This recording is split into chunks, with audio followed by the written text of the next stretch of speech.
Covering the Universal Orlando Resort for over 5 years, you are listening to the unofficial Universal Orlando podcast.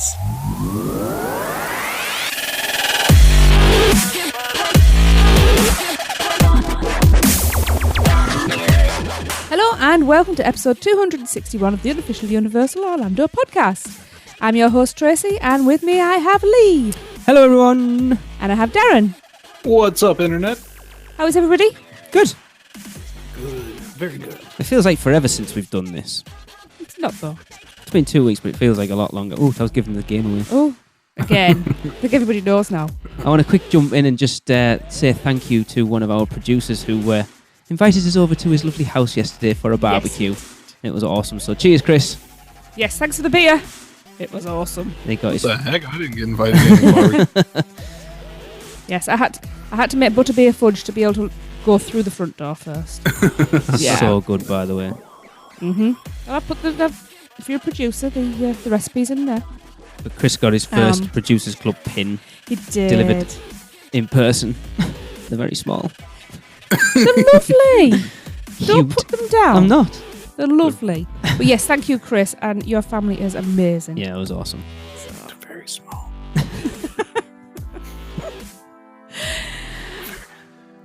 We're kind of sorry, but they're still cool. But we're a little bit sorry, but it's cool. I like them. Anyway. Yeah, I think they're pretty cool, actually. If you got two, you could wear them as earrings. You probably could, actually. Right, let's start too. Yeah. Let's move on. Let's start with some Producers Club birthdays, shall we? Woohoo. Go on, then. So, I'm trying to. Shut up. Who's running this ship? Exactly. This month we have Steve Milson Payne's birthday on August 15th. Happy birthday. Happy birthday, Steve. On August the 20th, it's Thomas Brino's birthday. Happy birthday. Happy birthday. Happy birthday, Thomas. And finally, on August the 19th, it's Zoe Waycott's turn. Happy birthday. Happy birthday, Zoe. Happy birthday. Happy birthday, everybody. Yes, I hope you all have a really great day and a spoiled rotten. I got them the wrong way around, didn't I? I should have had Zoe's before Thomas's. Right, we have no little things as Seth is incredibly busy. We are hoping he'll be back in 2 weeks. No, he said he should be. He's just got a lot going on. He's trying to get in the last few things for his new book. So, yeah. Yeah. So, just in case anybody's wondering where it is, it's a lot of people's favourite segment, apparently, so they'll turn off now. Oh, if that's not, I'm not listening. Right. Darren, I do believe you have an email for us. Oh, we're going to go there, are we? We are going to go there. Oh, okay. I'm changing things up. Let's see here. Yes, I got an email from Paul. I know that because he says, Paul here. I wanted to ask your thoughts about rumors of a Potter or Nintendo hotel being built at Universal Parks. Now that Disney has announced a Star Wars hotel, do you guys want to see Universal chase this possible new cash cow of luxury theme resort hotels? It would be great to stay in a more immersive resort where they can have weddings, food events, or big moneymaker conventions. I remember the rumors of a Potter hotel before, but most of the theme park community poo-poo those ideas. That's funny. Even some of you guys, shockingly. But you could see Universal teaming up with other IPs where you can get a section of hotel themes like DreamWorks, Back to the Future. Yes, how about that? Mm-hmm. Or other IPs like Ghostbusters, Lord of the Rings, Star Trek, or James Bond resorts. Just something to ponder, guys. Well, you never know, and likely Universal Japan will get their first Potter resort before America does. That seems to be the pattern lately. Thanks, crew. You're not keen. He's pulling faces. You wouldn't like to have say if they could do the rooms, so if they were like apartments, but they were like circular and it was stacked. So you had your main sitting room downstairs and then you had to go upstairs, up round curly twirly stairs, like in the Gryffindor Tower. And you had big canopy beds up there. And then you had to come down a slide. I'm going to let you two go a little bit because I've got a lot to say on this. I think they could do a lot with this. You know, the front door's painted like a portrait. Oh, yeah, definitely. Yeah. You have those in the hallways. You have interactive ones as well. Awesome. You know, Universal is very That's your room key. Live actors, so. I like the idea. But yeah, this The rest, like that you were saying, like Back to the Future and stuff like that. There's so many ideas. Yeah. Now the only thing I would say is when I heard about the Star Wars one at Disney, I thought, hey, that sounds cool, but the amount that they were asking for it, I was like, no, okay, so that's something I'll never be able to do. Yeah. It's kind of ridiculous, how far to go. So I think you have to strike a balance to where it's authentic and cool, to stay there, but at the same time reasonable as far as price goes. And if that means, getting, losing some of that immersion, I think you got to find the balance between the two. Yeah, I agree. The thing with the Star Wars one, from what I've heard, is it's $650 a night. They're talking about it being with a minimum of a 2-night stay, but the big draw behind it is it's going to be a fully immersive experience. So the hotel itself is supposed to be the inside of a starship, is it? So when you look out of your hotel window, you'll see space going by. So there'll also be characters. So all the cast members wandering around the hotel itself will be in character, but you will be part of the overall story that's going on aboard that craft. Now, also from what I've heard is that hotel will go straight into, I'm going to just call it Star Wars Land. So the idea is that you've landed and you walk, which would be phenomenal. Yeah. So are you going to see like stormtroopers running along the corridors? Are they the bellhops? Possibly. Well, yeah. It sounds like everybody will be in character that you interact with there. And then also, like, the kids receive, like, missions. I'm sure not just kids. I'm sure anybody will be able to do it. Like, receive missions to do around the resort during the day and stuff. It's like, it's a full experience there. Which is, like I said, it's really cool, but that price is very prohibitive. Very. For that price, I want Darth Vader himself for my room service. Yes. No. Yeah, and every room looks out onto space, like Lee said, except for the Florida resident rooms, which look out upon the swamps of Dagobah. There you go. I've just realised what room service is going to be. That's little R2 units. Yeah, those little robot things. Yep, definitely. I can guarantee you they'll use those. Yeah. But as far as Universal doing something, if they did do it, it would have to be something that's going to compete with Star Wars, which I think DreamWorks or Back to the Future and all those won't. No. Right? Sadly, no. So it would have to be Potter. The problem is we all know how precious of her property JK is, and Warner Brothers for that matter. Everything has to go through them, and she's very much about keeping everything completely within the story. I can't remember, I was listening to a podcast today, I think it might have been Universal After Dark, I'm not sure, and they were talking about it and kind of saying that because of that reason, it probably wouldn't work, because you wouldn't walk into Hogwarts and have like a reception desk with like a hotel and people stood there with their phones out getting ready to check in and stuff. It would totally break that story of being in. But you have that Muggle Wizarding World barrier getting into Diagon Alley. Yeah, but the difference is it's part of the story. Like with Hogsmeade, the idea is Dumbledore's letting Muggles in to experience the Wizarding World.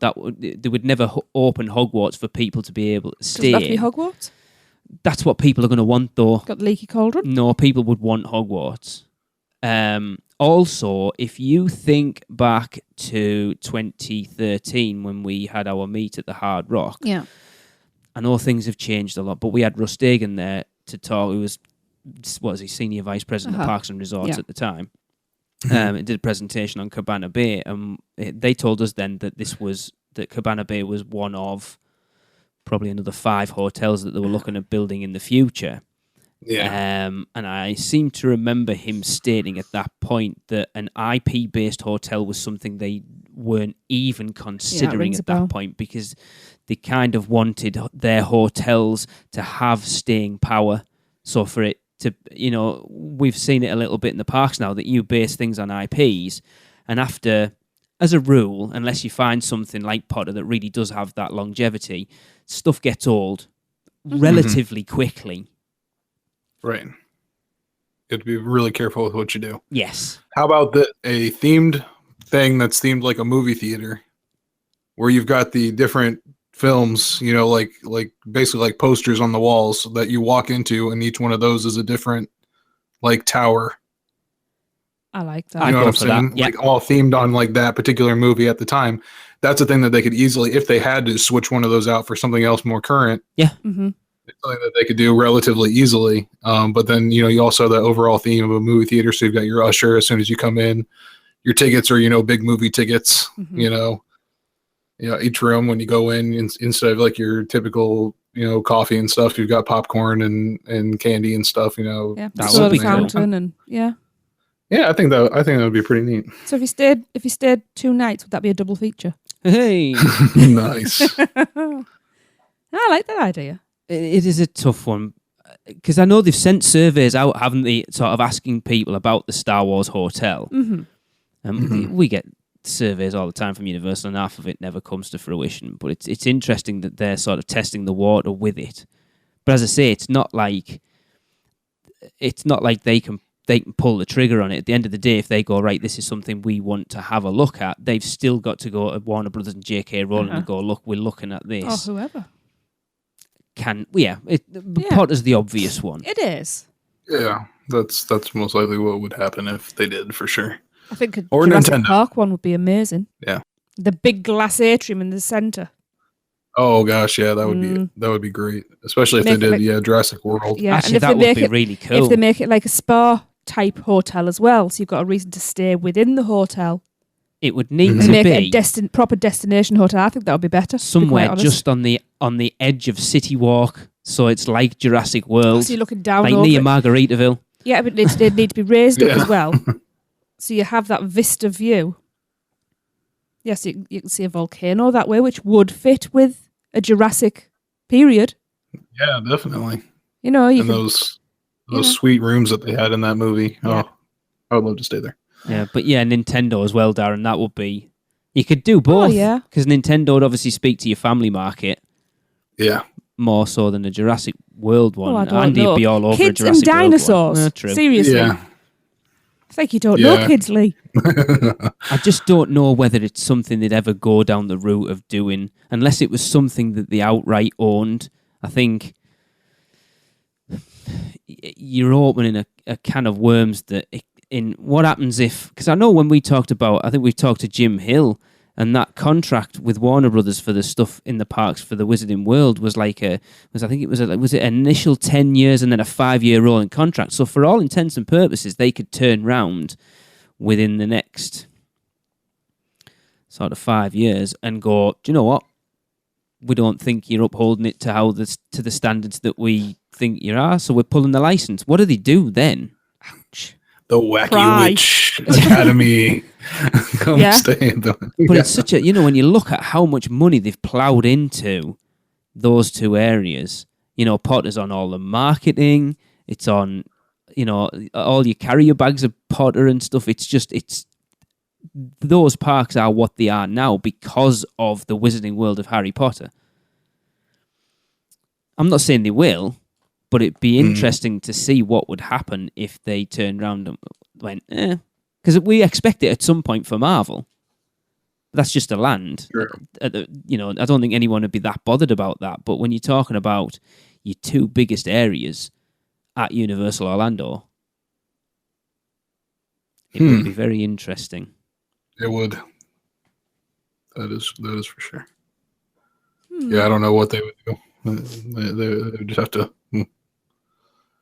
Yeah, I have no idea. You'd have a lot of retheming to do. You would, because it's not. You couldn't retro theme it. You couldn't go in and redo it, really, because it's all been done, especially diagonally from the ground up. Hogsmeade. Well, what do you think the castle to? I don't know. Be quite odd. Any other castle? Yeah. Have some bats flying around it and turn it into a permanent Halloween land. Yeah, Darren's on board. Frankenstein's castle. Yeah. Buy your pitchforks and suppose. flaming torches here. Yeah, and everyone's like, oh, remember when this was Hogsmeade? Yeah. But it's not happening, so... No, but it will Christmas be... World. Yeah! What was that? All Christmas Christmas, World. all the time. Yeah. Yep. Just move in. Yeah. Personally, I don't think they'll do it. I don't know. But they're obviously at least looking into it. Yeah. Well, we've seen them, do the themed rooms, like I said, and that kind of thing. So, It's something that they'd be capable of doing, but I don't think personally I'd see them doing it on a full scale like that. No. I see it pulled back quite a bit, and just like lightly themed rooms and that kind of thing. Yeah. If they go down that route, but the more and more I think about it, I want that Jurassic World one really bad. Yeah. Yeah. Well, Sorry. Here's a question for the pair of you then.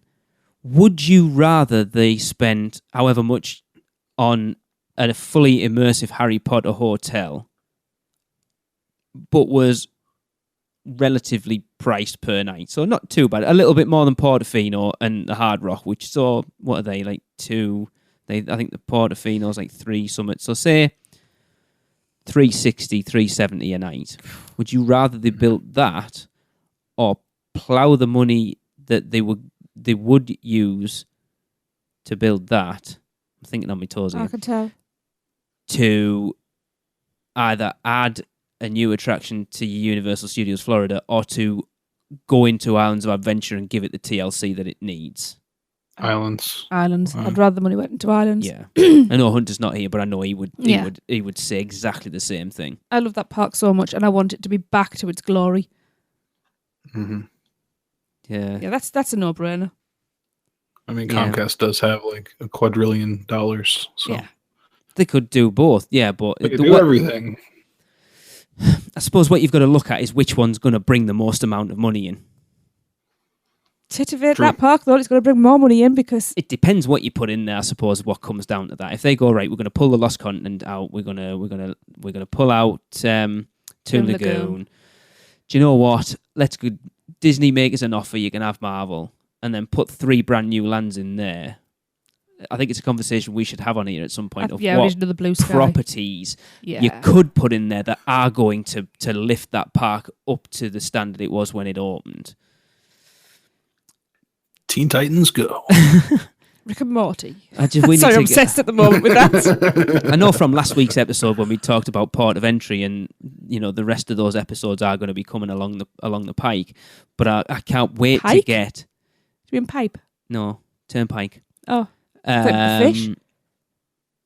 Gary Goddard on to talk about his original concepts for Marvel Superhero Island and Zeus Landing that was supposed to be, it was Metropolis and Gotham with the Halls of Justice in the middle. Yeah. And Zeus Landing was Gotham. Yeah. That was awesome. And it just looks amazing. I would settle for that now. I wouldn't even be mad. No, not at all. I'm a much bigger DC fan. But I think that would be fantastic. But anyway, there you go. Sorry, I've waffled enough. Yeah. Well, thank you for that email, Paul. Yes, we haven't heard from Paul for quite some time, actually. He used to send us in a lot. Mm-hmm. That got us quite fired up. That's quite good. Right. Let's move on and head over and discuss the 5 hidden gems at Universal's Royal Pacific. I like the segue there. Speaking of hotels. Oh, that's a good segue. I should use that one. Shut up. You didn't have to do that. You could have said, yes, that's what I meant. I was sending it out psychically. One we've all stayed in. It is. Yeah. And a very nice hotel it is too. Yeah, we've all stayed there. Yep. We all had an equal experience there. Yep. Hey, Darren, you could have had our room if you wanted the child that went with it that never laid still all night. Oh, good. Right, let's start. Take the swamp. Yeah. The first hidden gem is the wok experience. Take a break from burgers and fries, which is sometimes quite difficult to do, and immerse yourself in the all-you-care-to-eat wok experience. I like how it's care now and not can, because it's not a challenge anymore. No. Yes. And Isn't. Yeah, the all-you-care-to-eat wok experience. On select nights in Ireland's dining room, which looked very nice as I did briefly stick my head in, you can indulge in custom stir-fry dishes, an extensive salad bar, Asian-inspired soup station, not a stoop station, that's something completely different, a delectable dessert station, and more. Okay, I did not know they did that there. No, I did not either. No. That sounds nice. It does. Especially the stoop station. Yeah. Yeah, number 2 is the torch lighting ceremony. On Saturday evening, sing along to the Oli Aloha welcome chant and get wrapped up in the sights and sounds of the poolside torch lighting ceremony. This complimentary event includes a fire dancer, hula dancer, and a ukulele player. You might even learn to do the hula yourself, Lee Malaby. That's cool. Sounds cool. Yeah, it's a nice I little love thing. stuff like that. Yeah, it's interesting. I think we've said this before. But not obviously because of this. But it's interesting that they do like an opening ceremony at the hotels. Yet they don't really do anything at the parks. No. Yeah. It's this is with hotels like this. It's a shame because to us a hotel is literally just somewhere to wash and sleep. So we miss out on all of this stuff. Yeah, I'm in the parks at that point. You know, maybe now we're getting older and slowing down a bit. We might see a few more of these things. Yeah, no. I find it. Number 3 is the sushi at the Orchid Court. Oh, it was nice in there as well. Briefly stuck my head in. Okay. The Orchid Court Lounge is a tucked away oasis in the hotel's lobby. Tempt your taste buds with one of the chef's specialty rolls or sip on a craft cocktail. This is the perfect spot to sit and relax after a busy day in the parks. Yes, it was nice. Not a huge fan of sushi. I am. That's really good. You don't have to have raw fish in it. I'm just not really bothered by it. Yeah, I'll I be honest. like it. And I More don't for drink, so me. the cocktails are no good for me. More for me. And number 4 is something that I've always wanted to do, Lee Malaby. Yes. Wonderland Why's everyone Luau. having a go at me tonight? Because you've just got a target pinned on your head. The Wonderland Luau. Oh, Wonderland. I don't know how you pronounce that, really. No, we can tell. Wantilan. The luau, anywhere. Who doesn't associate a trip to the Polynesian islands with a luau? Hands up. Anybody? Anybody? Nope. Nope. Lee, hand down. Experience the tradition firsthand with an evening of authentic Polynesian food and entertainment. This weekly show is a memorable experience to add onto your vacation. Get ready to show off those hula skills when you get home, Lee Malaby. What is it about me and hula? We've seen the photos. I don't know what you're on about. Am I missing out? After everybody was fast asleep at the Royal Pacific, we saw hulaing late into the night. We've seen security footage, haven't we, Darren? Oh, yeah. I thought I'd got rid of it, damn it. Our friend Derek Bergen procured it for us. Yeah, several men on the inside. But yeah, the luau is something I've always wanted to do. Yeah, I've heard it's mixed reviews of it. To be honest, I just want to do a luau anywhere. Yeah. You know, preferably not our backyard. No. But it just looks fun and relaxing at the same time. And it's just they don't offer many dining experience Universal, really. You know, like everyone goes on about all the ones at Disney that they have those, you know, like the Hoop-de-Doo Review and Mickey's Backyard Barbecue and 50s Prime Time and Sci-Fi Dine. Universal don't really have anything that matches those things that Disney do. And it's such a shame because I love those experiences at Disney and I wish they would do more. Yeah. Yeah, and they totally could. Yeah, absolutely. They fully have the ability to do that. Because they've got one, haven't they just started one over, is it at Sapphire Falls? Like a carnival thing or something. Yeah. Oh, yeah, we talked about it 2 episodes ago, didn't we? Because I said to you, Darren, that you and Nina could go and do it for us. Yeah. Yep. We're just going to have to find some time when we can do it. It's on certain nights during the week, so a little tough. We'll figure it out. Yeah. All right, so we got number 5, beer flights at Jake's. Woo! Okay. Get your fill of craft beer at Jake's American Bar. Boasting an impressive list of beers, you can even sip on their very own brew, Jake's American Red Lager. Enjoy an ice-cold pint of one of your favorites, or be adventurous and try some new brews in a beer flight. Jake's also hosts expertly paired beer dinners, as well as outdoor beer festivals on select nights throughout the year. Well, if you like beer, there you go. Chris Rock, we should get on this. We were talking about this yesterday. Yeah, I've heard that these are really good, the beer festivals that they put on there. I've seen a few of our friends going out there and checking that out, so... But again, only always hear good things. Incorporate that into the next trip. I do like myself a good beer festival. It's interesting how they do all these things at the hotels, but nothing inside the parks. Do you think there'll be a little bit of advertising? You know, there's one. What have you got in the parks? Like extra things. They've got the cinematic spectacular dessert thing. Oh, I don't want those kind of things. Yeah, okay. and the character breakfast that they do at Cafe La Bamba. And Confisco, right? No, they don't do the character breakfast there anymore. Oh. Yeah, when they started the one at Cafe La Bamba, they stopped the one at Confisco, which was shame, because that was amazing. That was awesome. Oh yeah, they do the Christmas one there, don't they? They do that at the Circus McGurkus. Oh, do they? Yeah, that's that where used to be at the Grinch one Confisco. is. Right. Yeah. So it's strange that they've only got like 3 in the park, yet they have loads at all the hotels. It's strange. Interesting.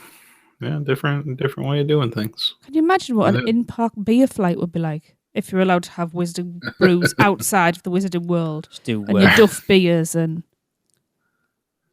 everything. I'd be dead. You do the beer flight at NBC Sports Grill and Brew. It's 100. I've done one beer flight. Yeah, Germany. In Germany. At Epcot, by the way. But because... Yeah, I was only 9 when I went to Germany, so it definitely wasn't then. Well, I mean, I think it's still allowed there. I mean, these Europeans and their lax rules. Yeah, 9 is fine. She's not driving, right? And because the woman and her daughter next to us on the table were just talking to me all the time, all of a sudden everybody's finished eating. I've had hardly anything, and I've still got these 4 beers sat in front of me. I'm also doped up on Dayquil. So I just downed these 4 beers. God, that was the first day you were on Dayquil as well, wasn't it? Yeah. I think the Dayquil was probably the primary thing there. Probably. Less the beer flight, more the Dayquil. What? I'd also had something else previously as well. Yeah. That was the day after the kitchen challenge. That was interesting. Oh, boy. And so we've been through our 5 hidden gems at the Royal Pacific, which all sound really good to me. It is a really nice hotel. It's lovely. It is. It's a more grown-up hotel. Darren, your opinion of it's tainted by the crappy room you had. The lobby was awesome. I like that little place out in the middle of like the courtyard kind of thing they have there too. That was really nice. I actually liked the walk to the parks on the morning. It was lovely. Yeah, it got you pumped more because you were walking through like lush greenery and by the water taxis, and you could kind of see the park in the background. It got you pumped more for going into the parks than it does walking through the parking lot and stuff. Yeah. So if that has you wanted to book a stay, check out this ad from our sponsors. Hey you, that's right, you. Doesn't listening to the crew at UUOP every week make you wish that you were actually at Universal Orlando Resort? Well, stop wishing and start doing. Mouse and Muggle Travel Company is the perfect place to begin. Their team of concierge-level travel planners will help you every step of the way. From finding the right fit for your family and budget to customized itineraries and insider tips. They can handle it all. Even if a hiccup that is up to no good arises during your trip, Mouse and Muggle Travel Company will manage the mischief for you. And for you muggles who also love the mouse, their team of experts specialize in Disney destinations too. And the best part of all, their services are free to you. So, if you're ready to plan your next Disney or Universal vacation, let Mouse and Muggle Travel Company do all the work for you. Just go to mouseandmuggle.com and fill out a no-obligation quote request. Or send an email to info@mouseandmuggle.com. It's that simple. So what are you waiting for? Just raise your wand and repeat after me. Accio, phone. Didn't work? Muggles. Here, try some pixie dust instead. And remember, whether you're a mouse or a muggle, Mouse and Muggle Travel Company can help make your next vacation simply magical. Okay then, Universal Orlando have announced that beginning yesterday, which is August the 14th, and running through until September the 30th, annual pass holders will receive the following benefits. Darren? Yes, the first one is 1 hour early park admission to Volcano Bay, so you can finally have your opportunity to get in there for the first time. Excellent. We were speaking of Volcano Bay a little, we were watching Tim Tracker's video, most recent one last week. Jesus, that park is busy. Yeah. There was a queue, 15 people deep, just waiting to get into the lazy river. Wow. But it wasn't a queue because it's wide. Oh, you kind of all walk. It was horrendous. like about 15 wide as well as 15 deep. Like, he left mid-afternoon. It was a crowd. And No the way. two main rides were like 250 and 260 minutes.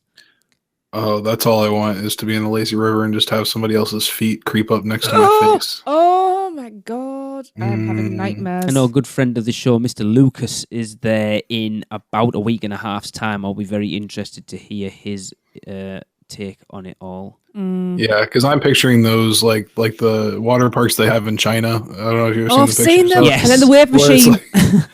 And the wave machine where like 5 people die every day here. It's like totally normal. It does. It's like a hooker duck pool. I was going to say, it looks like you'd only see garbage things in the sea. That's what it kind of looks like. Just like all this. Like the garbage pod in Star Wars. Yeah. Ugh. Yeah. Just with people. It's just like a whole mass of just people. That's all it is. It's It's like I don't even know if there's water in there. Ugh.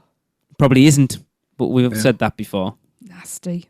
Yeah. But that's what I'm picturing. I hope it's not quite that bad. I think that's why they close it down. I'd just walk in. Do you get, I can't remember, the Tapu Tapu? Can you attach a credit card to that? Yes. I'd just be like, right. Because it's called Tap to Pay. Oh, that's right. Mm-hmm. Yes. Don't look at me like that. Anyway, I'd just say, you see that thing? Keep swiping that and keep the drinks coming. I'd just go to the bar and turn me back on all of that. I couldn't do it. Yeah. You won't have any decent food now either. No. I heard some of the things were coming back. Oh, good. Okay. They actually responded to some of the criticism there. I think the rumours going around is that because it's so busy, they've dumbed down the menu just so it's easier to get the food out hot and quick, so people Do you think it's aren't because waiting. it's so busy and Yeah. Okay. So once we get into quieter times of the year, it may come back I was a going bit to say, yeah, more. maybe we're going to see 2 different menus for the season. Maybe. I think maybe they need to drop out some of the more really basic stuff because there's a lot of very basic stuff. And add but some certain stuff people in. want that though, don't they? Yeah, but certain people will. Think about when we went to Florida with the kids the first time. Jade ate out but peanut butter and jelly sandwiches. Yeah. Literally nothing but. She was happy. Yeah. Yeah. Right, number 2, access to one of 2 exclusive Universal Orlando annual passholder event nights. They'll be held on August the 27th and August the 31st this year. Thursday night and Sunday night, by the way. Is that what it is? Okay, that's interesting. Yeah. Cool. Which means we can't do either of them. Oh, Darren, that was the one you did you got your VIP tour on last time, wasn't it? Yep. Oh, man. So, somewhere on that. Yeah. I think they set it up purposely so we didn't win again or something. These events will allow pass holders access to all of Islands of Adventure with the exception of the Lost Continent. Yes, because there's now there. That's a bit odd, though. Well, because you're only going to think you've got Poseidon and Sinbad. So they're not going to put shows of Sinbad on. Well, no, I suppose not. That's what pass holders want. Yeah. Absolutely. Now, guests must sign up on the pass holders page as of recording. Registration is not available, but could be up today. It is. Which is Tuesday. Actually. There you go. Yeah. So, yeah, it should be available this week then. Yeah. Yeah. I was talking to Matt Corn yesterday about it, and he said it'll. Did you say it was up now, Darren? Yeah, it's already up. Are you sure? Yes, I'm sure. They sent me an email and everything. Oh, well, there you go then. And it's probably already full, I'm guessing, by the time this comes out. But give it a shot anyway. Yes. Yeah. So, number 3 is at the Royal Pacific Resort, guests will receive 20% off each. Well, that one to luau adult ticket from August 5th through September 30th. Interesting. 20% is quite a lot, actually. It is, actually. Yeah, not bad. Yeah. At number 4 is at Sapphire Falls. You can get specialty rates as low as $109 a night plus tax from August the 13th to September the 28th. That's good. That's a good span. That's a good 6 weeks as well, isn't it? Yeah, I think Maybe, well, depending on what it is for my birthday weekend, maybe I'll stay a night there. Oh, yeah. Been wanting to. Yeah. That'd be cool. Number 5 is the exclusive UOAP discount on 2 night after 4 p.m. and 1 night after 4 p.m. Rock the Universe tickets. So enjoy those. Hunter. Yeah. Number 6. Purchase 2 Park Express for $54.99 plus tax, or 2 Park Unlimited Express for $79.99 plus tax from August 20th to September 30th, but it's not valid for Volcano Bay. Okay, that's interesting. That doesn't seem Darren, do you get unlimited express after 4 o'clock on yours, don't you? Yeah. Yeah. No. Excuse me, not unlimited. One ride, one per ride. All right. No, that's not bad then. 79. It's one of those things. I wonder how many annual pass holders buy Express Pass, because if you're a local who's got APs, then you do what we used to do when we used to go to our local theme park. And I think you and Hunter have both sort of said the same. You get to a point where you go that often, where you go, 20 minutes? Nah, I'll just do it next time. Yeah, exactly. And then you end up riding nothing because you won't wait for anything. Yeah. Yeah, or like we do is we'll get there later on in the afternoon, and we get there like right at like 3 o'clock. So at 4 o'clock, our express passes start. Yeah. That's cool for that. But if we're going during the day, yeah, we're a lot more selective of what we'll wait in for sure. Any plans to go back, Darren, by the way? It's been a while since you've been, hasn't it? Yeah, it has. Yeah, sure. Anytime. And I was We'll talking see. to Nina about it the other day, and she's like, me and Darren have just become old now. We're too tired to go out and do anything. Yeah, it's 8,000 degrees outside right now. Yeah. Surface of the sun. And then every time we're like, oh, let's do it. And then I like look at the forecast. It's going to rain in the afternoon when we'll be there. So it's like, do we want to do this? But yeah, we definitely have to get back out there because we're paying for. I mean, that's the biggest thing, isn't pass, it? Yeah. so. Yeah, so we definitely have to get out there soon. And we'll be there a lot during horror nights. So. Yeah. Oh, yes. For sure. Yeah, but number 7 here. Valid pass holders will receive discounted Blue Man Group show tickets August 22nd through October 1st. Not bad. That's awesome. Yeah. Number 8. Starting August the 14th and running through until September the 30th, grab the exclusive UUOP flavour at Coastal Creamery on Universal City Walk. This perfect mixture of caramel batter. Caramel? That's because it's underneath the line underneath. This perfect mixture of cake batter, ice cream, brownies, and caramel. Okay. That's a bad sentence. Now, does that mean, I remember putting this down off the pass holder page, does that mean you can only get that flavour if you're an annual pass holder? No, you can get it no matter what. But it says exclusive UOAP flavour. Maybe it's Yeah, well, free. Cold Stone, you can pick whatever ingredients you want and they'll make it for you. So I suppose, really- if you know what it is, you can just go, I want that, that, and that. Yeah. You're like, well, you can't have that. You're not an annual pass holder. Yeah, you cannot have that. Right, then I'll have caramel, No soup for you. brownies, and ice cream. If you are an annual pass holder, are you allowed any other flavour? Yeah. Maybe that's that's a good it. Mm-hmm. I don't know. That sounds good to me, though. And number 9 is a free digital photo at select attractions from August 14th through September 30th, and discounted My Universal Photos annual photo package. Wonder how discounted that's going to be. Yeah, because I remember you getting it, Darren. It was for nothing, wasn't it? Did $50 you pay $50? Yeah, that was unreal. Wow. for a full year. Yeah, that was awesome. Yeah. It's another. I suppose when you think about it, though, it's only transferring a digital file.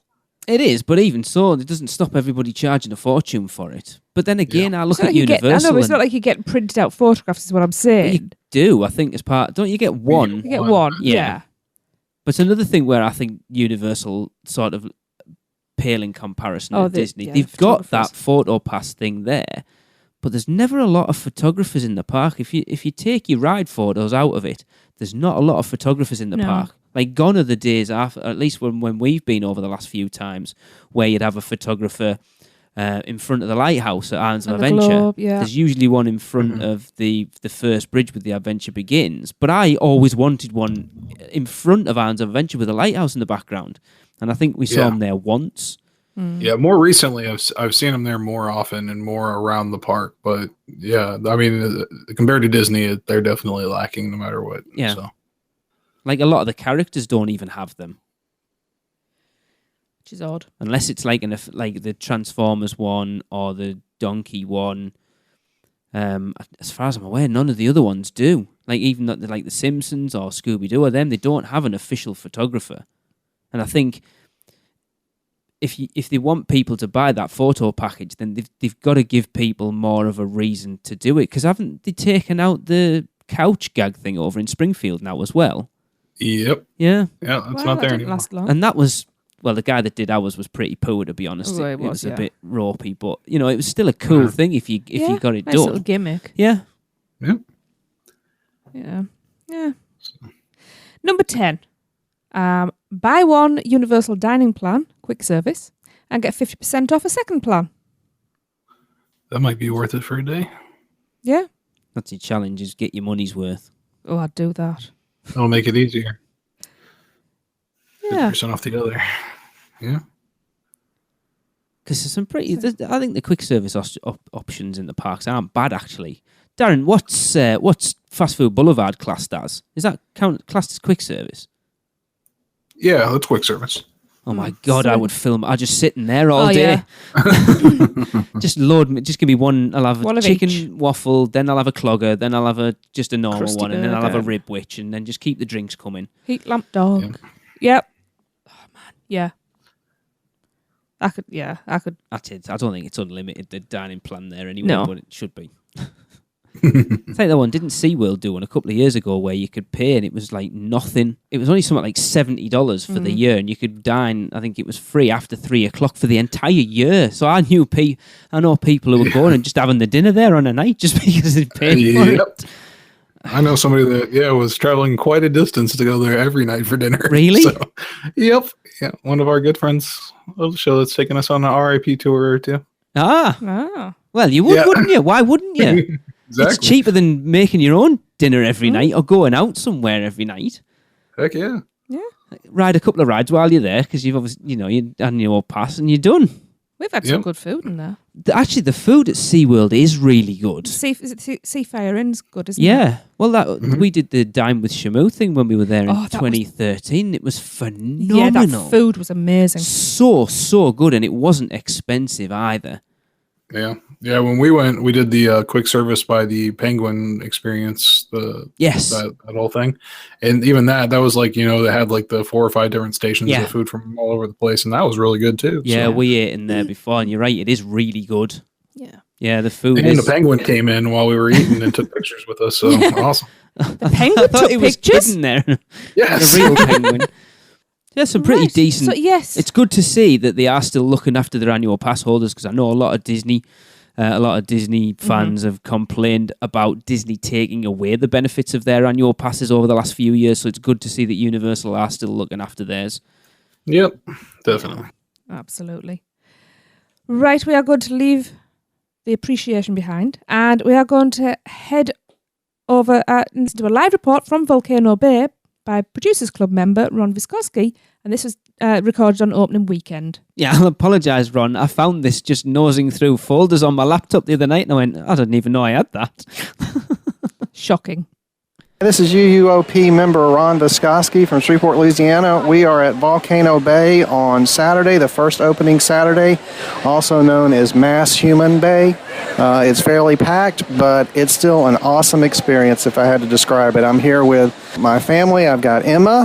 Hello. Eric. Hello. My wife Lynette. Hey, everybody. Holly. Hi. And Hayden. Hey. Hayden, Holly, Eric, and Emma are in their 20s, and my wife and I are not. But this is an awesome park so far. I'll just tell you how we did it. We stayed at the Hard Rock Hotel, or we're staying at the Hard Rock Hotel. This is our 6th day of vacation, and they had early entry for the park, so we left our room at 7:30, took the bus over here, and at 8 o'clock we were in the park. What I did 2 months ago was reserve a cabana which if you look online, it says 159 starting. You're not even going to get close to 159. Ours was triple that. Whoa. And I kind of gritted my teeth and did it thinking that was a lot, and it is. But once you get here, and if you're spending the whole day here, it is so worth it. We have a cabana right next to the volcano. Fruit trays, water all day, personal service from any of the restaurants.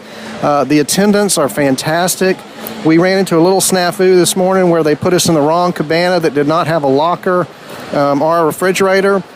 The manager came over, was extremely nice, and I don't mind little snafus as long as I know the customer service people are working really hard to try to fix it, which they were. They were so attentive. They moved us to a fantastic cabana.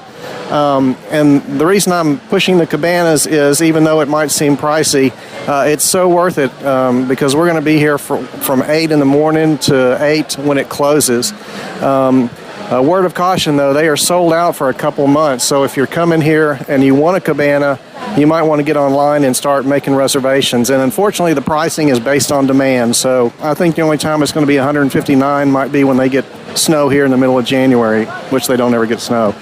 But as far as the water park, you're having really no issues. A couple of the rides are, the Krakatoa roller coaster is going to be down for 2 hours. We've had to wait in line a little bit for one of them. The Tapu Tapu system is fairly interesting. It's not really getting us on the rides any quicker, obviously, but what it's allowing us to do is come back at a specific time or any time after that specific time to ride the ride, and then we can do other stuff while we're waiting. So we did the Lazy River, or I think it's called the Fearless River, and it's kind of, once you come back for your time, I would equate it to waiting in line with Universal Express, because you're still going to wait in line, but the wait time is down. So on a day as crowded as it is today, when we come back with the Tapu Tapu and go to the ride, we're still waiting about 20 minutes to get on the ride. But my son has done and I don't know all the names yet, but the big drop from the volcano, he said it was pretty awesome. He felt like he was just falling. He's in the Army, so I don't think he was that scared of it, but it's not for the faint of heart. And we've done some of the other water rides around here, the flume rides, and so all in all, I say it's an awesome experience. But like everything else, you might want to plan what you're going to do before you get here. Don't think you're going to show up and be able to rent a private chair or a private cabana, because those things are sold out. So I'll be checking on the UUOP Facebook. So if anybody has any questions about Volcano Bay, I'll certainly share my experience with them. So reporting live, not really, but I've always just wanted to say that, from Volcano Bay, signing off. Hope you have a great day, and we are trying to vacation like we mean it. So talk to you soon. Bye. Oh, that was brilliant. I've got a question for you. When is that park going to get itself sorted out? Well, it will. It's very early days. It might be doing better by now. We don't know. Yeah, exactly. As I said, judging by the videos, latest Tim Tracker video that we watched, it ain't. Yeah. No. It's nice to know that customer services worked hard to get the cabana sorted out for them. It is, like I say again, I'm going to be very interested to hear what... I might actually sit down with Craig and do a 10-minute little interview with him about how it went, because I know he's got an interesting little thing that they're dealing with. So before they went, he booked one of those cabanas, a 6-person cabana, but there's 8 of them. Oh, yes. One of them's, I think, a 7-year-old, and one is a baby. Now, apparently, when they go to Blizzard Beach or Typhoon Lagoon at Disney, they can hire like a 6-person cabana, but then they can pay an extra $25 per person, and they'll basically just stick them an extra chair in for those 2 extra people. So Craig rang guest services, but obviously this was when the park first opened, and said, look, we've got... there's 8 of us, but 2 of which one's a baby and one's a 7-year-old, and they basically went, you can't put any more than 6 people in there. Now, again, I was talking to Matt Korn about it, and he said that he got told the exact same thing. If you want to put 8 people, you have to get a 16-person cabana. That's crazy, especially... How much did he say he paid? He said they start at $159 run there, and they paid triple that. Holy crap. Yeah. It's just... Yeah. But I think me and you have talked about it the last few days. Until they see a drop in attendance, there's no reason for them to do anything. You can understand the mentality of why should we change things when it's rammed to the gills every day. Yeah. True. Mm. You know, when it drops off because of the negative publicity, that's when you kind of think. The problem is, though, people something. have already been planning this especially from the UK, for a year, 18 months. How many of them are going to change the plans? Yeah, but that's a small percentage of the people that are going. Is that UK market who've been planning this for that long? I'm just saying, from here. So, and people who are travelling from Australia, the continent, anywhere, they've also been planning for some time. But I have not seen a day since opening weekend where it wasn't at capacity. That's what I'm saying. If you've been planning it, though, are you then going to go, I'm not going to go? Are you still going to go? Depends whether you've already bought your tickets. Exactly. Yep. It's it's one of those things. What are they chasing more? Customer satisfaction or the dollar? The dollar, obviously. And it's ultimately that isn't going to do them any good. But then I suppose you can always look at it from the point of view that you're never going to iron out your creases unless you need it to run at capacity, because that's when you see where all the problems come in. Well, the park should have been finished then. It's finished, but it is now, and they're still having those problems. It doesn't matter. You still need it to be at capacity. If you run it at half capacity, you're not going to notice those problems as much. No. So you ram it full, that's when people start complaining. That's when you know what you need to fix. And maybe once the quiet times come in, I mean, I've said, Darren and Hunter as well, when you both feel that it's at a point where you want to go and experience it, where you feel it's kind of sorted itself out enough where you're going to get the value for the money out of it to go along and check it out, and then get Seth back on and then have like a round table with you three sort of discussing obviously what he's seen it change since it opened, because obviously he was there opening weekend, and then your opinion of it, sort of sat back watching it for the last however many months. And go from there, because it is such Universal have never done this before. Very true. It's such a weird thing. I mean, if we were going over now, I'd be very concerned. Would I be looking at going? I don't know. It's such from our point of view, yes, we'd have to, but I would be very wary of what sort of experience I was going to have. I'd be stressed to high heaven and not looking forward. You know me. This is what I'd be like. I don't do water anywhere. No, exactly, and that wouldn't help. But yeah, but then I've still seen loads of people in the pass holder group say, "No, it's phenomenal," and we really enjoyed it. And I don't know. I think it depends what your tolerance level for stress is and what you expect. I think too many people went in with a tapu, this queueless system, and expected to not wait in a line. And it kind of was sold that way. No, it never was. It's a queueless system. The idea is that the ride time's 2 hours. So you come back into it, but it was never going to be a point where you book your time and you walk onto the ride at that point. Yeah, I think the ads literally say no lines. Oh, that is true. You're right. Yes. Yeah. Sorry. Yes. That's what I said. It's kind of like Express Pass, isn't it? Yeah, you're right. It did thinking about it, but it can't. That's. I know it's impossible. That's impossible. It can't be that. Otherwise, you stand by. Do they have standby lines? I can't remember. Some of them do. Some of them don't. I was going to say, otherwise, your standby line would never move. Yeah, it's impossible. It's to think of where you've got 5,000 people in a theme park, even if it's a water park or just a normal theme park, for you to book your time and think that you're going to walk straight onto that attraction, it's not going to happen. Effectively, what it is, it's like how Express Pass and how Fast Pass kind of used to work. So you book your time, you go back at that time, and then however many other people had that time booked, then you'd queue that. So you might be queuing 20 minutes. So when people are seeing 220-minute wait times, but you're not stood in a line for 220 minutes. You might be waiting, eating or going in the lazy river or riding some of the ones that you can get on there and then you might go and queue that 20-25 minutes. But yeah, Yeah, you're right. Yeah. I don't know. It's a new concept that no one. Well, look at the teething troubles Disney had with Of course. my Disney experience. There was never ever going to be no teething troubles. No, but we've always said on here we like the way that Universal sit back, watch what Disney do, and as a rule, roll it out problem free. Yeah. Well, but also when you look at how much things like vlogging and podcasts have come on just in the last 4 or 5 years, people are much more vocal. Social media as well. Because of that now. And so you are hearing a lot more. And it's always the complainers that speak the loudest. Exactly. Yeah, true. Exactly. So, it's only been open how long? It's not long.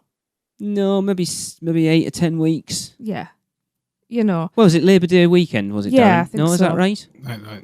Sure, I don't know. On Memorial Day weekend. It was some special weekend that we Sounds don't like, celebrate. I don't know, I'm not interested in going yet. So it hasn't even,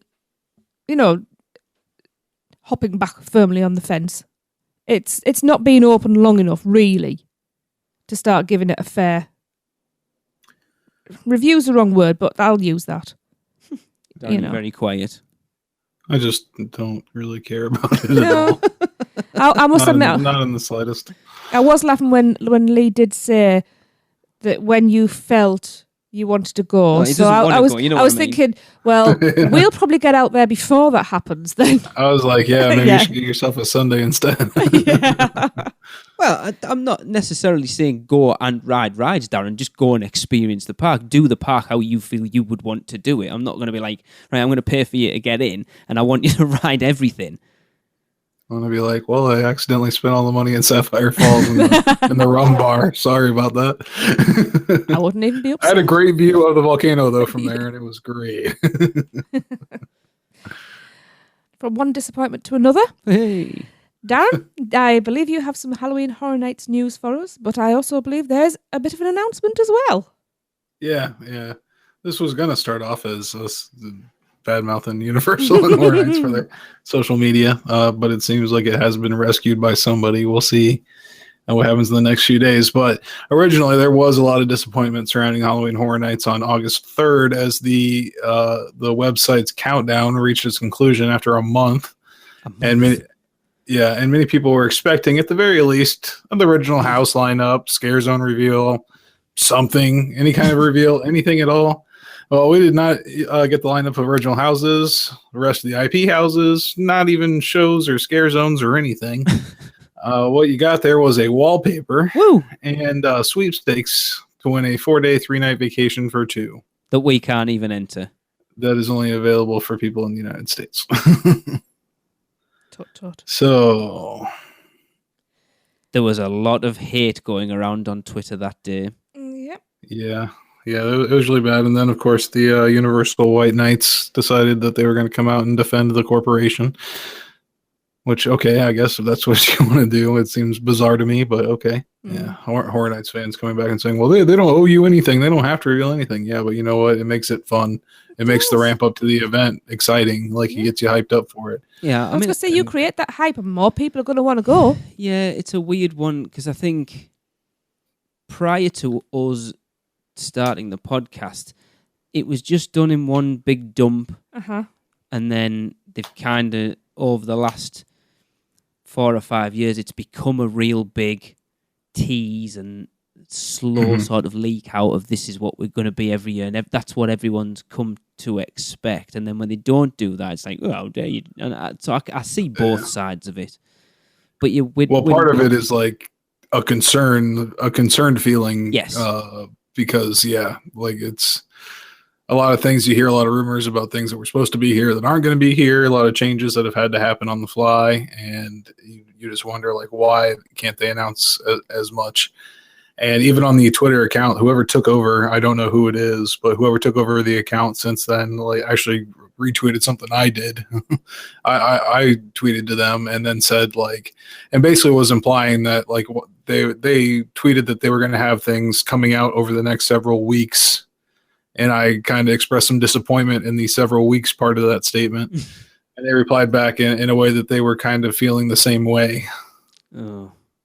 Like someone else was, holding their hand, like, not there's something that's preventing them from giving out the information or something to that effect. That's the problem. That's what it felt like. You don't know what's going on behind the scenes. It's funny, I was thinking about it on the way home from work tonight because we always put up our Halloween Horror Nights history episodes on the run-up to Halloween Horror Nights, and I need to start thinking about getting the script ready to finish off re-editing for the one going out on opening night this night, and obviously I can't do that yet because normally it's recorded, sat ready, scheduled and ready to go, and I can't because I don't know what this year's lineup is.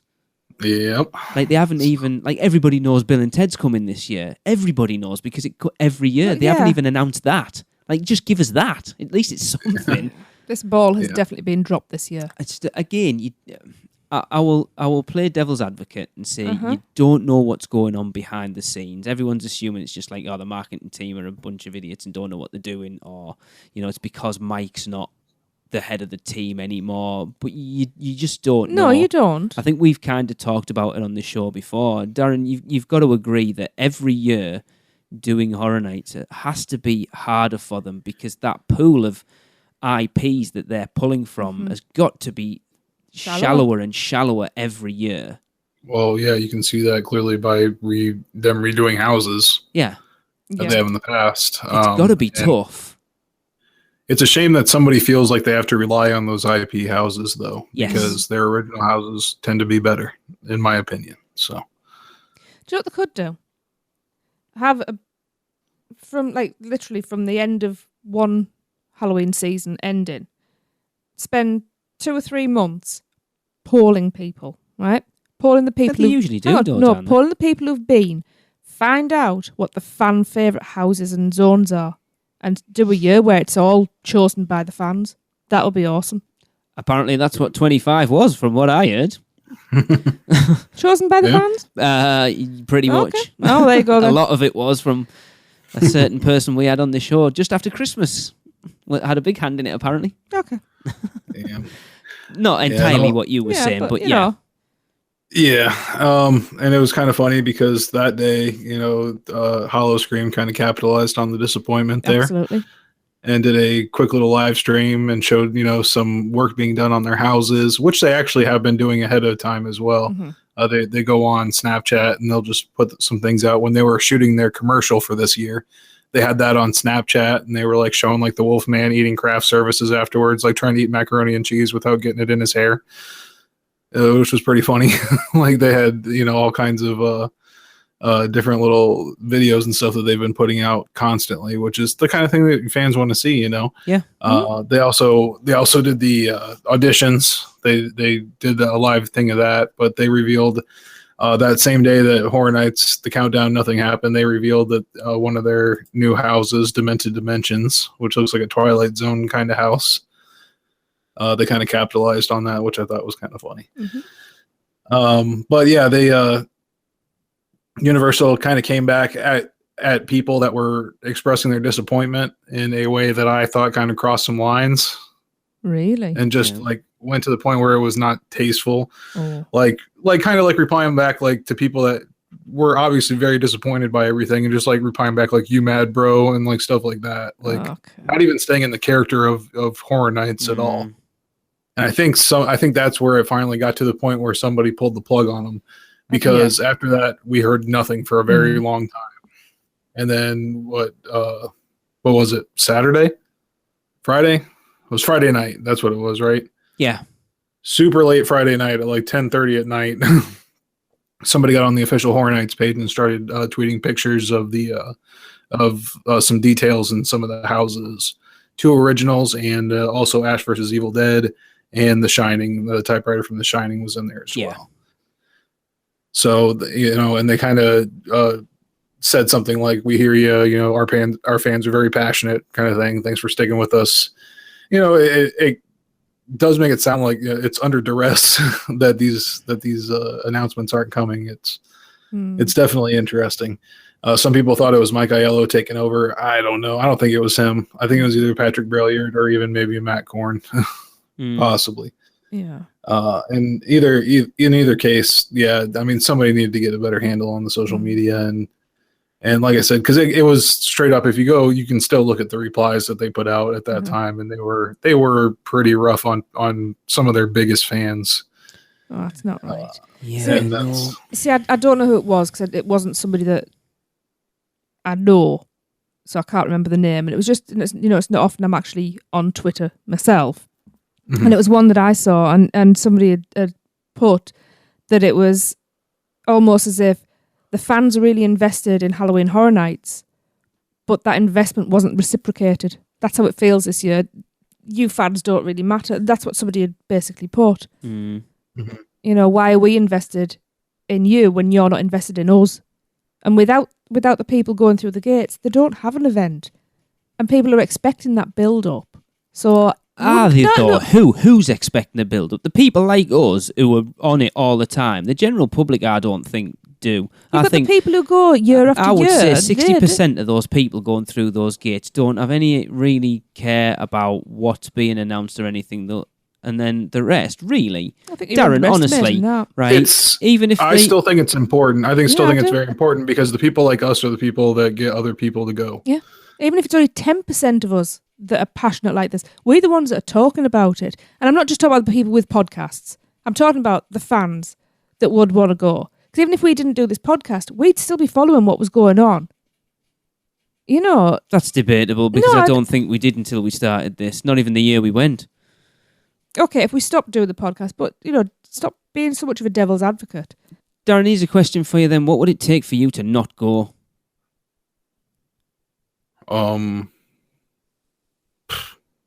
If I was doing the podcast or if I wasn't doing the podcast? As of now.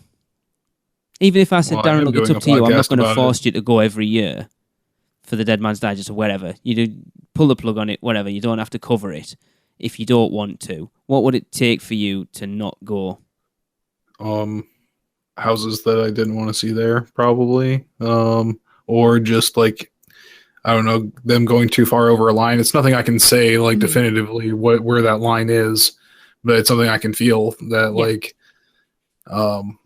at some point, obviously, if money is a concern, if I didn't have if I didn't have the show like as a requirement for me to go out there and get the reviews done and everything like that, then there would absolutely be a line. I can't tell you exactly where it is, but there would be a line where I would say, no, I'm going to go hang out at Hollowscream this year. I think there has to be.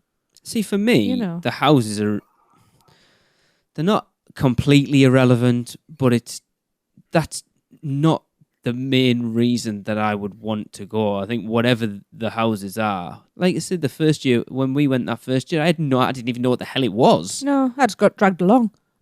Okay. Basically. Yeah, it was phenomenal, and because of that, I would still want to go every year. And I think Did you base your trip that year around going to Horror Nights? No, we'd already booked and everything was planned, and then Lee just fell across this. Yeah, well, that's. I think that makes a big difference. Yeah, and. You've got people coming from other countries. You've got people coming from other parts of the United States. That it does matter to them. Like it's going to cost a plane ticket. It's going to cost a lot of stuff for them to go exclusive. I mean, they're coming here primarily for Horror Nights. Yeah, we know people who are going literally just for Horror Nights. Yeah, but then it still wouldn't stop me. I don't. At this point, if I was going to Horror Nights, I would be like, I'm going. It doesn't matter what they announce now. So you're saying there isn't a line? As long as they could take pardon my French, but they could take the out of you and you'd still go. That's not taking not announcing houses. No. Is not, as long as the houses were... I just wonder what your line is. As long as they still did 9 houses, 5 scare zones, and they were still up to the standard of quality that I expect from Halloween Horror Nights, and they didn't ram the price of the tickets through the roof, which they don't over here. We get decent tickets. But now you are drawing your line there. Not really. You are. You're saying it has to be of a certain standard. No, because that's the standard I expect from them. What everyone's... No, the complaint that everyone is making is, you're not telling me what they are. Everyone knows that the standard of those houses will be as good as they've always been. We hope. They will be, because they always are. Okay, then to devil's advocate yours, then what if somebody who really does not like The Walking Dead and they decide to go do, here's the whole park in The Walking Dead again? Do you know, I was just going to say the same thing, Darren. I would not have gone that year if it wasn't for being on the show. Honestly, I would not have. Mm-hmm. Okay, fair enough. That's a good point. That would have been a year I would have skipped. I will concede that one to you. if it gets too commercial like that. If I was not on the show, if I was just a regular fan, and I looked in and I saw a bunch of the houses they were doing are old repeats of houses they've already done. Mm-hmm. And they're asking me to pay over $100 a night to go see them. Yeah. On some nights. Those are the kind of things. But the real disappointment can't happen until the event actually happens. Yeah. Yeah. And by that point, they got your money anyway. But I mean, like if I go and I see the houses are actually substandard, like not as much as not the same standard of work isn't going into them as they used to, and they're just mainly IP houses that they're using just to get their licenses out and that kind of thing. I'd like to see more original. Yeah, I'm not bothered either way. I just want to go. Well, I know it's a moot point for us. Yeah. But yeah, like I said, this kind of thing won't stop people from going, but it does kind of bum out the anticipation that time we have ahead of time, which is something that they've gotten us used to. Yes. Yeah, I was going to say they've made a rod for their own back. They've spoiled us over the years with all these announcements. And that's the problem. And that's the problem. They've made a rod for their own back, and you can't. It's like having a kid. You can't suddenly backtrack on stuff. Yeah. People's, complaints. You are have made. given me an expectation of how this is going to go every year, and this year you haven't lived up to what you've given me to expect. Yeah. They need to manage that expectation better and not bitch back.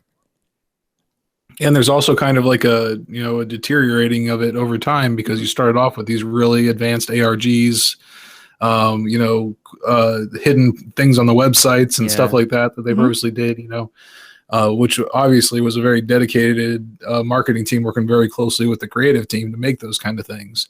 And as you've seen over the years, that goes away and goes away and goes away until the last thing we kind of have that they were giving us were our announcements, like ahead of time so that we could talk about them and discuss them amongst ourselves, or little clues or hints, or even the code names that they used to give us. We didn't get those this year. Mm-hmm. Oh, we got one, didn't we? Because I know Chris was talking about when we were there yesterday, the checkmate one, because he was hoping it was going to be the thing, wasn't he? Yes.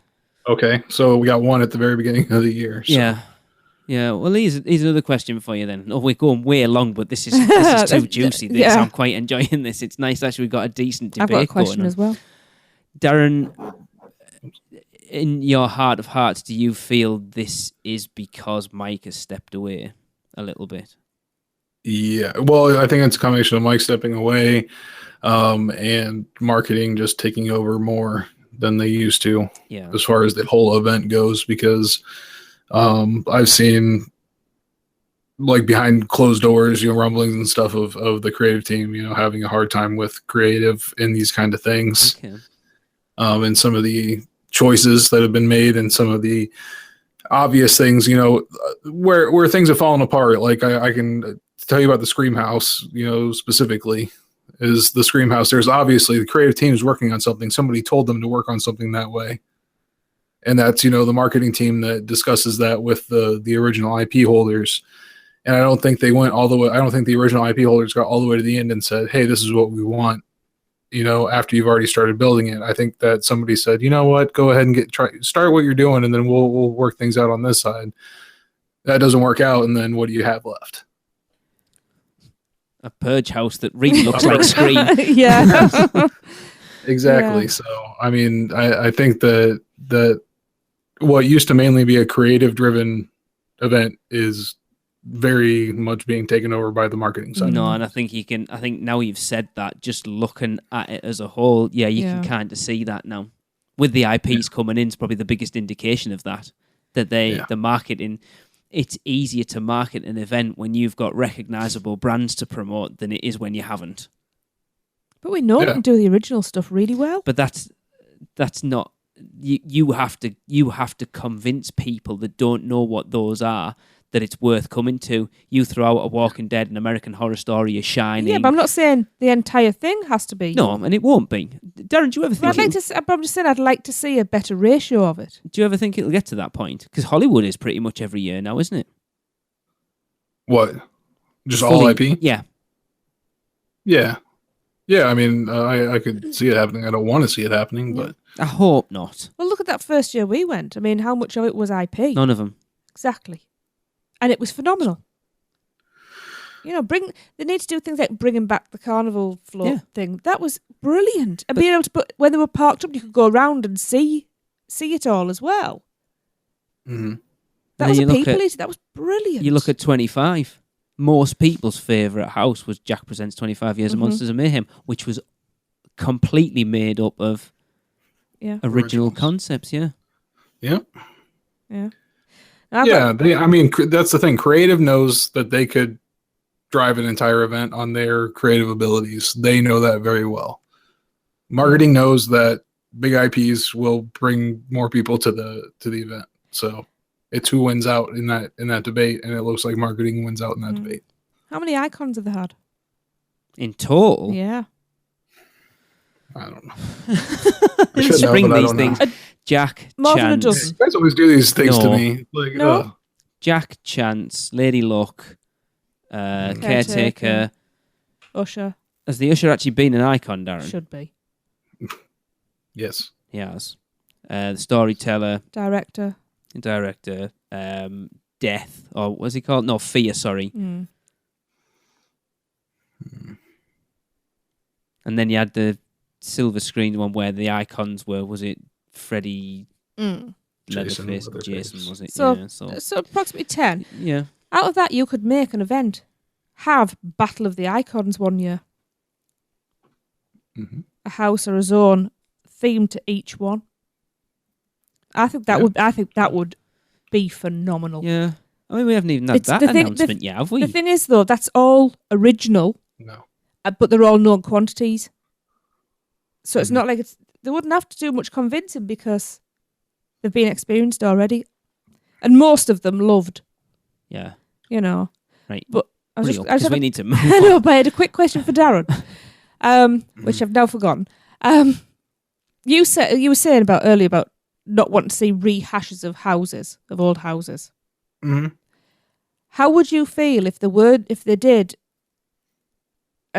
1 year and every single one was a rehash, but they could guarantee that they'll be in popular houses, but they could guarantee that they were even better? How would you feel then? I would just want them to do something new. So. Yeah, they can't. Well, look I'm so tired of remakes, rehashes, redoing the same things over again. Having Spider-Man back in the theaters, you know, like I'm with you. You're right. It might be a better Spider-Man right now, but and they might do a better version of that house. But I just want a new one. Yeah. I want to see a new thing, a new concept, a new idea, and it seems like the whole entire creative world is running out of those things. You're right. Exactly. Or they're not being allowed to express those things because the other way is the safe route, and I don't want to see that anymore. Do you know what? I don't. We don't like safe, do we?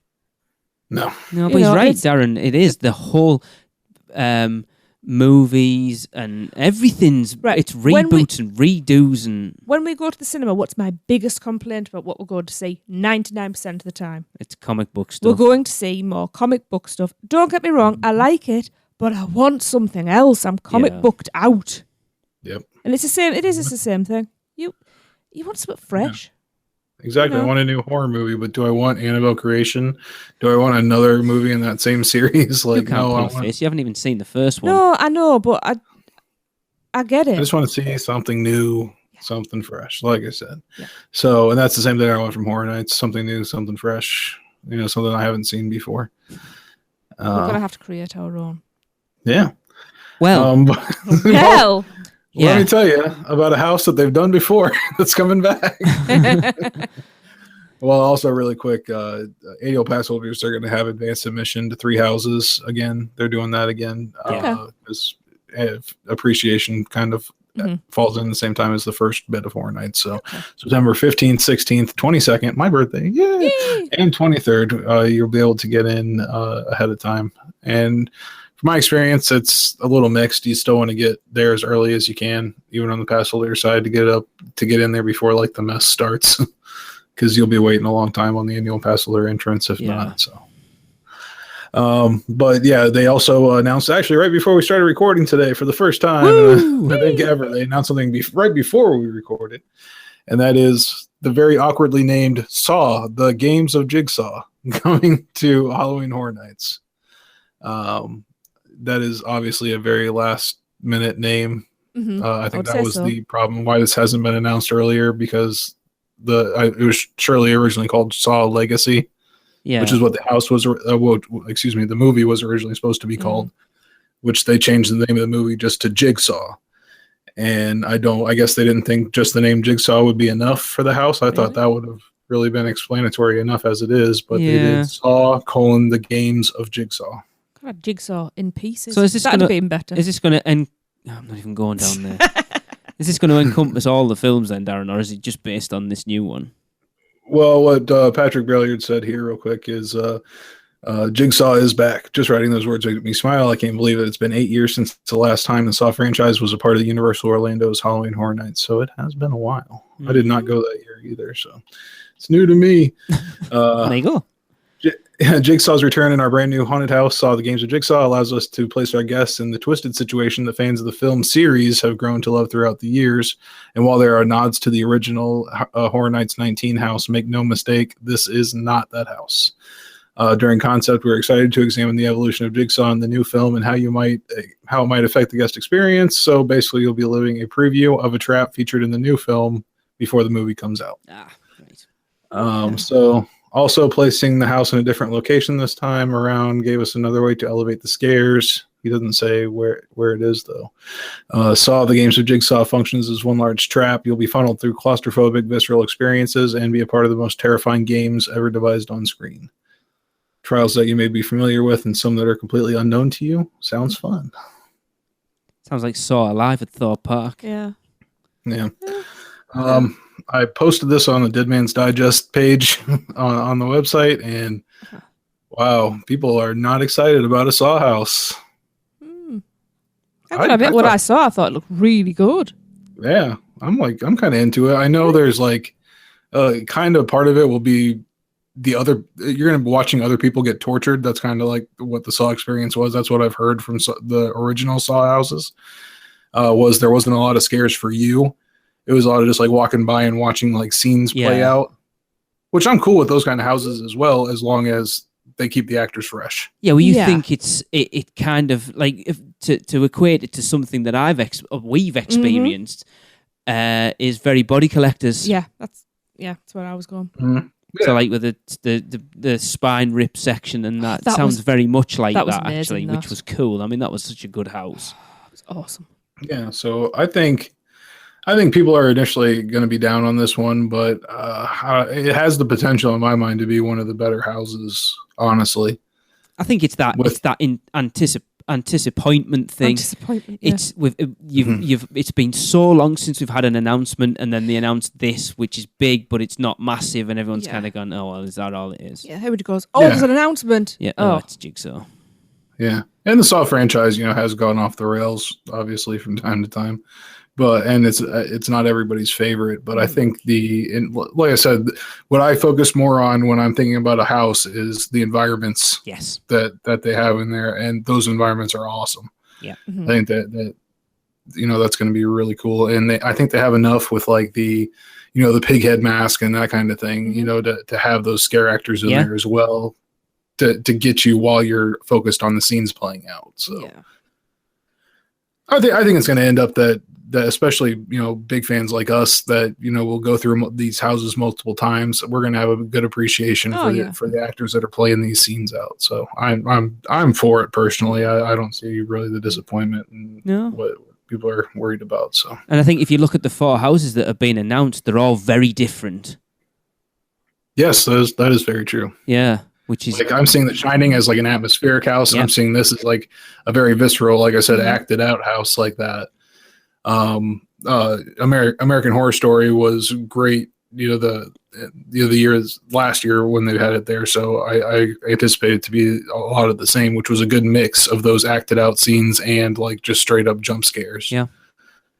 And then Ash is your sort of comedy zombie house, and that's like dark comedy. Yeah. Just like a full out great. Yeah, I think that's going to be awesome. So got a really good sort of mixture of houses in there. But I mean, we've still got, with the Halloween Horror Nights begins 4 weeks on Friday night, and we've still got all the scare zones, 5 houses, and the shows to announce. Mm-hmm. That's going to be a hell of a rush. Yep. Yeah. But with how they did the announcements here, and also remember they probably will not do. They don't like to advertise a lot of Horror Nights stuff when Rock the Universe is happening. This is true. Yeah, fair enough. So that kind of cuts into that time as well. So hopefully we're going to be getting information a lot sooner than later. So.